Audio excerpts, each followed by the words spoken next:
2010 में कैसी होगी रियल एस्टेट कंपनियों की रफ्तार, कहां मिलेंगे सबसे ज्यादा रिटर्न और कहां हैं नए मौके। अगले 10 साल के अंदर लगभग 50% माल जो बनेगा वो अफोर्डेबल हाउसिंग क्षेत्र में बनेगा। ये जानने के लिए देखिए रियल एस्टेट अवार्ड 2009 इन वक्त पर सिर्फ CNBC आवाज पर।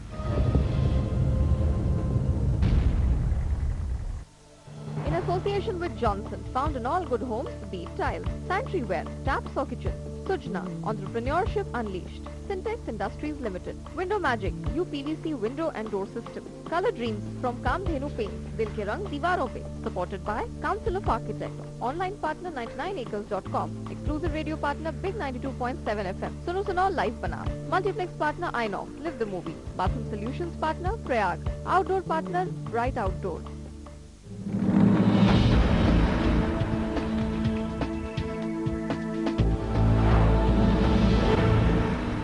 दोबारा आपका स्वागत है। आप देख रहे हैं रिस्पॉन्सिबिलिटी और रुपया। ब्रेक से पहले सरदार पटेल विद्यालय के छात्रों ने एक स्किट के जरिए बताया कि वो इसके स्टडी के बारे में क्या सोचते हैं, जो आज हमने उनके सामने रखी है।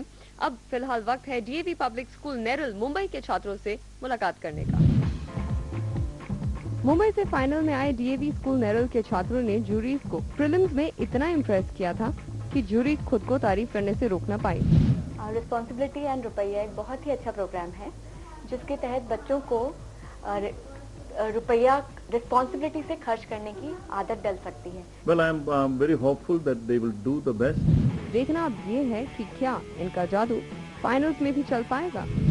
All the best. सुनो बीरबल, मेरी प्रजा में आरफ कुमार नाम का एक आदमी बहुत मुश्किल में है। उसकी समस्या का समाधान क्या होना चाहिए?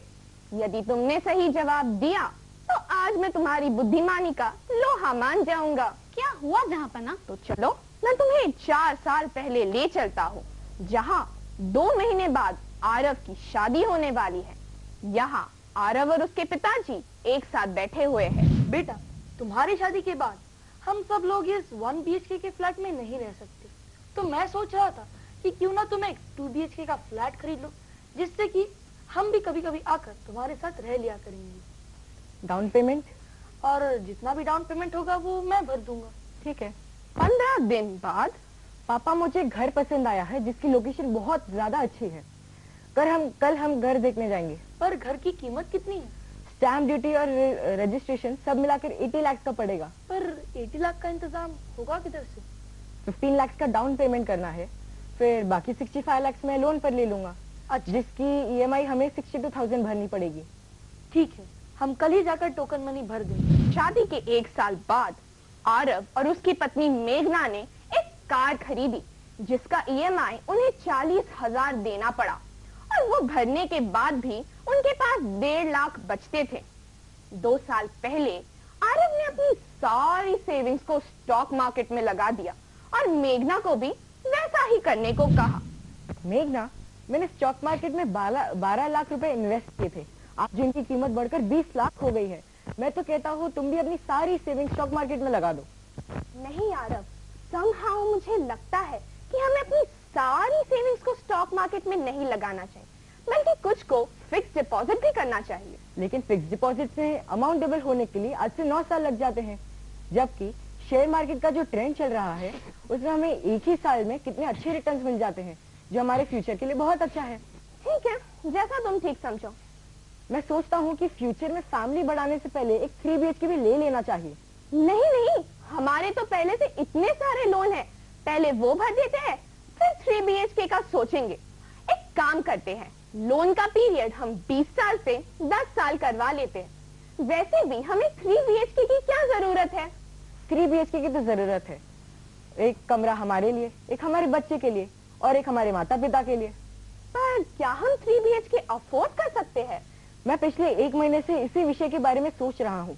मैंने 3 BHK एक प्रीमियम लोकेशन पर देखा भी है, जिसका डाउन पेमेंट हम इन्वेस्टमेंट बेच के कर सकते हैं। 1 महीने पहले आरव और मेघना के घर एक बेटे का जन्म हुआ, परंतु प्रेगनेंसी के दौरान कुछ कॉम्प्लिकेशंस की वजह से मेघना को 30 दिन तक अस्पताल में ही रुकना पड़ा, जिस वजह से अस्पताल का खर्चा 9 लाख हो गया। पिछले कुछ महीनों से इकोनॉमिक सिचुएशन के कारण आरव की स्टॉक्स की कीमत अभी 4.5 लाख है, जिस वजह से वो अस्पताल के खर्चे को भरने में असमर्थ है। साथ ही मेघना की तो कोई ऐसी हालत है नहीं कि वो 3 महीने के पेड मेडिकल लीव के बाद नौकरी पर जा सके, इसलिए 3 महीने बाद EMI भरना मुश्किल हो जाएगा। अब आरव कठिन समस्या में है। तो बीरबल बताओ, इस समस्या में सारा दोष किसका है? और ये भी बताओ, आरव को निर्णय लेते वक्त किन किन बातों का ध्यान रखना चाहिए था? जहां पना देखा जाए तो इस कहानी में सारी गलती आरव की है। वैसे तो परिस्थितियां हमेशा ही अपना खेल दिखाती है। आरव ने अपने पिताजी और अपनी पत्नी की बातों को अनदेखा करके अपनी सारी सेविंग्स स्टॉक मार्केट में लगा दिया। जहां पना कहते हैं ना, no one should put all his eggs in one basket. Aarav ने तो अपना और अपने परिवार का इंश्योरेंस भी नहीं करवाया था। पहली बात, आरव को अपनी सारी सेविंग स्टॉक मार्केट में नहीं लगाकर कुछ पैसों को सिस्टमैटिक इन्वेस्टमेंट प्लान या PPF में डालना चाहिए था, या कुछ पैसों को फिक्स डिपॉजिट कर देना चाहिए था। इन सब चीजों में कोई खतरा भी नहीं है, साथ ही साथ स्टेबल इनकम भी मिलती रहती है। दूसरी बात, आरव कुमार ने कोई कंटिजेंसी फंड भी नहीं लिया था। कंटिजेंसी फंड एक ऐसा पर्सनल कॉर्पस है जिसमें आपको अपनी मासिक आय का 6 गुना बचा कर रखना चाहिए, जो कि ऐसी परिस्थितियों में काम आ सकता है। तीसरी बात, आरव को EMI अपनी आय का 50% से ज्यादा नहीं लेना चाहिए था, जबकि वो 80% EMI दे रहा था। तो बीरबल, अब देखते हैं आरव ऐसी समस्या में मदद मांगने किसके पास जाता है। बेटा क्या हुआ, बड़े घबराए हुए लगते हो? हाँ पापा, मैं बहुत मुश्किल में हूँ। अब मैं क्या करूँ? क्यों, मेघना और बच्चे तो ठीक है ना? हाँ, दोनों ठीक है, लेकिन अस्पताल के बिल का खर्चा 9 लाख आया है और मेरे पास इन्वेस्टमेंट बेचकर भी सिर्फ 4.5 लाख ही है। आरव, तुम मुझसे 5 लाख लेकर जल्दी से हॉस्पिटल का बिल भर दो। ठीक है पापा, लेकिन मैं आपसे पैसे लोन पर ले रहा हूँ, इससे अस्पताल के खर्चा का देखा जाएगा, लेकिन फिर मेघना कुछ दिनों तक काम पर नहीं जा पाएगी, तो मैं अपनी मंथली EMI कहाँ से दूंगा? मेरे पास तुम्हारी समस्या के 2 समाधान हैं। पहला कि तुम अपना 2 BHK का फ्लैट बेच दो। अब मार्केट सुधरने लगा है। जो फ्लैट तुमने 4 साल पहले 80 लाख का लिया था, उससे अगर तुम पिछले साल बेचते तो 95 लाख में बिक जाता था, लेकिन रियल एस्टेट के दाम गिरने के कारण अब वो 80 से 90 लाख के बीच में हो जाएगा, जिससे कि तुम अपना गाड़ी का और घर का लोन भी भर सकते हो और घर खर्च चला सकते हो और सेविंग्स भी कर सकते हो। लेकिन अगर 1 BHK बेच देंगे तो हमें 2 BHK बेच देंगे तो हमें 1 BHK को रेंट पे देना पड़ेगा और 3 BHK में शिफ्ट होना पड़ेगा। कोई ऐसा उपाय नहीं है जिससे हमें घर ना बेचना पड़े? दूसरा उपाय यह है कि हम लोग तुम्हारे साथ तुम्हारे 2 BHK के फ्लैट में शिफ्ट हो जाते हैं, जिससे कि हम 3 BHK और 1 BHK के फ्लैट को रेंट पर दे सकते हैं। अभी तो तुम्हें 3 BHK के फ्लैट की जरूरत नहीं है, क्योंकि बच्चा तो अभी छोटा है और अभी तुम्हें तो HRA 50,000 का आता है, तो तुम्हारे ही जैसे किसी टॉप ऑफिशियल को रखने से हमें 40,000 तक की इनकम हो जाएगी और 1 BHK के फ्लैट को रेंट पर देने से हमें 10,000 रुपए तो आ ही जाएंगे। साथ ही में हम जब तुम्हारे साथ रहने आएंगे तो फिर हम भी घर खर्च के लिए 15,000 रुपए कंट्रीब्यूट करेंगे। हम ऐसा भी कर सकते हैं कि हम बैंक से बात करके गाड़ी के लोन को गाड़ी के EMI के टाइम पीरियड को 5 साल से बढ़ाकर 7 साल कर सकते हैं, जिससे कि हमारे हर लाख पर 400 रुपए बच जाएंगे और हर महीना 6,800 बच जाएंगे। ऐसा ही हम घर के साथ भी कर सकते हैं। हम घर का टाइम पीरियड भी 20 साल से बढ़ाकर 25 साल कर सकते हैं, जिससे कि हमारे हर लाख पर 100 रुपए बच जाएंगे और महीने में 16,000 तो बच जाएंगे। ये बात याद रखना कि बिना विचारे जो करे सो पाछे पछताए, काम बिगाड़े आपने जग में होत हंसाए। जग में होत हंसाए? मैं तो कहता हूँ चित में चैन ना पाए। चलो महाराज अकबर से ही पूछ लेते हैं हमारी समस्या का समाधान। तो समझे बीरबल, ऐसे मुझे इस कहानी का पता चला। अब तुम ही बताओ, आरव कुमार को क्या करना चाहिए? पहले वाले उपाय पर अमल करना चाहिए या दूसरे वाले उपाय पर? और ये भी बताओ कि इस कहानी से हमें सीख क्या मिली? जहां पना मैं कहता हूं कि आरव को दूसरे वाले उपाय पर अमल करना चाहिए, क्योंकि इस तरह से उसे अपना कोई घर भी नहीं बेचना पड़ेगा। दूसरी बात, अपने माता पिता के साथ रहने से उसे अपने पिता से सही मार्गदर्शन भी मिलता रहेगा।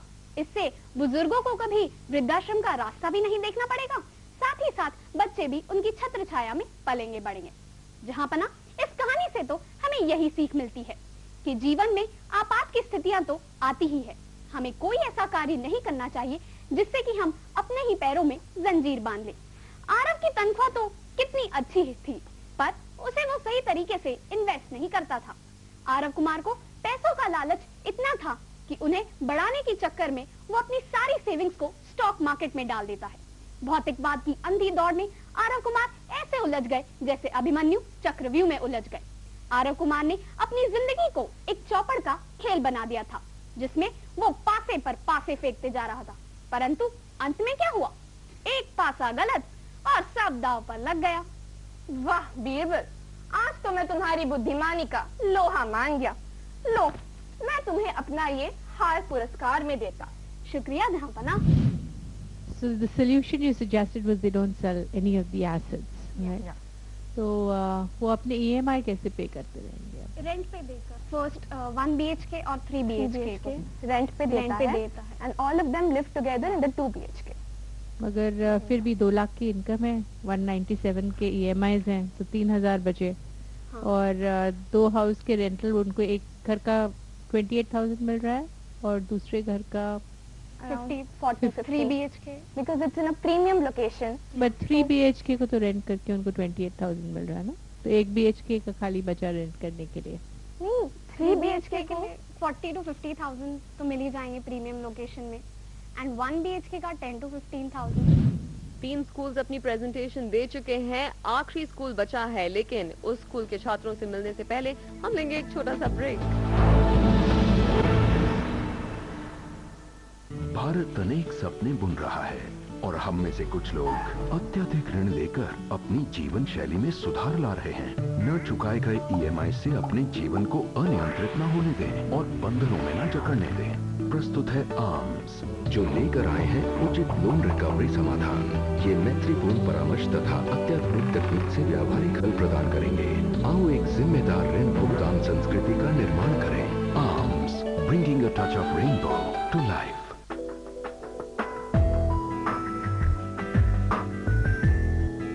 विश्वास है, इसमें कुछ खास है। JK super cement.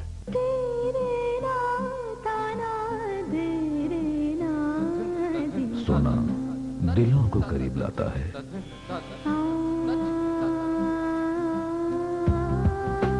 सोना ही पीढ़ियों को जोड़ता है। Jeweller for generations, PC jeweller. Use of IT and IT applications is a key enabler for productivity improvement and competitive advantage. In the old days, IT was used as a tool for cutting costs, but it is increasingly used as a tool for understanding the customer and delivering value to the customer. We're honored to be associated with the NASSCOM CNBC TV18 IT User Awards. HIPCO presents NASSCOM CNBC TV18 IT User Awards 2009. आने वाले साल में stocks, investments, properties, cars, gadgets में हम चुनकर लाए हैं आपके लिए 10 सबसे बेहतरीन ऑप्शंस। 2010 में 10 के प्रायोजक हैं Asian Paints Royal, now with Teflon surface protector.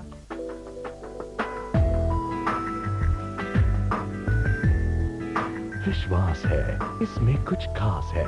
JK super cement.